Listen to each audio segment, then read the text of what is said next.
Assembly సాక్షిగా main గా చూసుకుంటే కూటమి ప్రభుత్వానికి సంబంధించిన ఎమ్మెల్యేలు గానీ ఎమ్మెల్సీలు గానీ వీళ్ళందరూ కూడా గత 4 రోజుల నుంచి కూడా కొన్ని క్రీడా కార్యక్రమాలు మెయిన్ గా నిన్న సాంస్కృతిక కళా కార్యక్రమాలు అనేవి చేపట్టడం జరిగింది. దానిలో భాగంగా ఎచ్చెర్ల ఎమ్మెల్యే అయిన ఈశ్వరరావు, బీజేపీ ఎమ్మెల్యే మెయిన్ గా జనసేన ఎమ్మెల్యే అయిన యలమంచిలి సుందరపు విజయ్ కుమార్ గానీ వీళ్ళందరూ కూడా జగన్మోహన్ రెడ్డిని ఉద్దేశిస్తూ మెయిన్ గా కొంత హాస్యాస్పదమైన కామెంట్లు చేయడం అయితే జరిగింది. అంటే స్క్రిప్ట్ రూపంలో చేయడం జరిగింది. దానికి ఇండైరెక్ట్ గా ఇప్పుడు వైఎస్ఆర్సీపీ సోషల్ మీడియా అంతా కూడా చాలా కీలకంగా చూసుకుంటే జగన్మోహన్ రెడ్డి గారికి మినిమం వాల్యూ ఇవ్వడం లేదు, జగన్మోహన్ రెడ్డి గారిని కొంచెం కించపరుస్తున్నారు అన్నట్టు సోషల్ మీడియా అంతా కూడా వైరల్ చేస్తున్నారు. ఇప్పుడు దేనికైతే స్పందించారు అసలు మెయిన్ గా వాళ్ళు ఏ విధంగానంటే జగన్మోహన్ రెడ్డి అనే వ్యక్తి ఎక్కడికి వెళ్ళినా నవ్వుతూనే ఉంటారు. ఆయన ఎక్కడ చూసినా కానీ నవ్వుతుంటారు. చావు దగ్గరికి వెళ్ళినా నవ్వుతూ ఉంటారు, ఇటు పెళ్లి దగ్గరికి వెళ్ళినా నవ్వుతూనే ఉంటారు, ఎక్కడికి వెళ్ళినా నవ్వుతూనే ఉంటారు అని చెప్పి కొన్ని ఫన్నీ కామెంట్లు చేయడం జరిగింది. దాన్ని వైఎస్ఆర్సీపీ వాళ్ళు జగన్మోహన్ రెడ్డి గారికి వాల్యూ ఇవ్వడం లేదు, జగన్మోహన్ రెడ్డి గారికి గౌరవం ఇవ్వట్లేదు అని చెప్పి సోషల్ మీడియా అంతా కూడా ట్రోల్ చేస్తున్నారు కదా. మరి ఇక్కడ కీలకంగా చూసుకుంటే మాజీ ముఖ్యమంత్రి గారికి గౌరవం ఇవ్వట్లేదని చెప్పి ఏదైతే కూటమి ప్రభుత్వాన్ని ప్రశ్నిస్తున్నారో మరి ఇదే ప్రశ్నించే విధానం అనేది 2019 నుంచి 2024 వరకు కూడా వైఎస్ఆర్సీపీ ప్రభుత్వ నాయకులకే గానీ మెయిన్ గా ఆ పార్టీ కార్యకర్తలకు ఎందుకు లేదు? గతంలో కూటమి ప్రభుత్వానికి సంబంధించిన చంద్రబాబు నాయుడు గానీ, నారా లోకేష్ గానీ, పవన్ కళ్యాణ్ ని సిద్ధం సభల్లో కార్టూన్ బొమ్మలు పెట్టి వాళ్ళని కొట్టించి తిట్టించి చేశారు. ఇంకా ఇవి సరిపోలేదన్నట్టు కొన్ని కార్టూన్ వీడియోస్ చేయడం, కార్టూన్ పోస్టర్లు డిజైన్ చేయడం, ఇంకా ఇవి సరిపోలేదన్నట్టు వ్యూహం సినిమా తీయడం, అమ్మరాజ్యంలో కడప పెట్టలని ఇలా రకరకాల సినిమాలు తీశారు.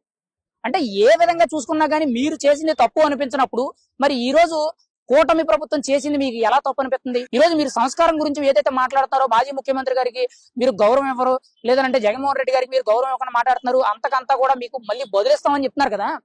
మీరు గతంలో ఇలా చేయబట్టి ఈ రోజు ఈ పరిస్థితికి వచ్చింది.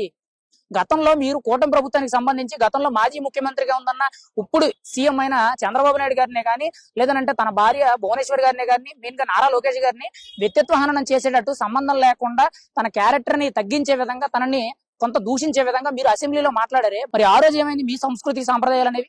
అంటే ఆ రోజు మీరు చేసింది మంచి, ఈ రోజు వీళ్ళు జస్ట్ ఒక కామెడీ రూపంలో ఒక డైలాగ్ రూపంలో మిమ్మల్ని కొంత ఉద్దేశిస్తూ మాట్లాడితే మాత్రం తప్పు అయిపోయింది అన్నట్టు మీరు ఈ రోజు సోషల్ మీడియా అంతా కూడా నలిగిపోతున్నారే. సోషల్ మీడియాలో మీరు అంత దారుణంగా పోస్టులు పెడుతున్నారు కదా, మరి ఆ రోజు మీకు ఎందుకు గుర్తుకు రాలేదు?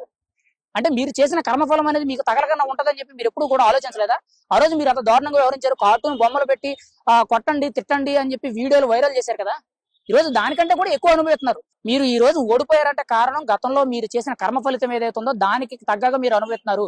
మళ్ళీ మీరు ఏదో ఎక్స్పెక్ట్ చేసుకొని మిమ్మల్ని ఎవరో ఏదో అంటున్నారని చెప్పి మీరు ఏదైతే ఉద్దేశిస్తున్నారో అదంతా కూడా పొరపాటు. ఏది ఏమైనా కానీ మీరు చేసిన పనితనం ముందు కూడా కూటమి ప్రభుత్వం పనికిరావట్లేదని చెప్పి చాలా క్లియర్ కట్ గా చెప్పొచ్చు. ఏది ఏమైనా కానీ ఇప్పటికైనా కానీ మన విధానమే కానీ మన వ్యవహారాలే కానీ మన కార్యక్రమాలే కానీ మార్చుకుంటే మంచిది. ఖచ్చితంగా ఇదే శైలి వ్యవహార శైలి కంటిన్యూ అయితే మాత్రం ఖచ్చితంగా ఇంకా దారుణమైన పరిస్థితులు అయితే వస్తాయి. లేదు అని అంటే రాజకీయాల్లో మీకంటూ కూడా ఒక గుర్తింపు ఉండే విధంగా ఎదరకు వెళ్లడం అయితే జరుగుతుంది. ఏది ఏమైనా సరే కూటమి ప్రభుత్వాన్ని ఇప్పుడు ఎవరైతే విమర్శిస్తున్నారో దానికి బదులుగా గతంలో మీరు ఏం చేశారనేది ఒక్కసారి మనస్సాక్షిగా ఆలోచించుకుంటే మంచిది.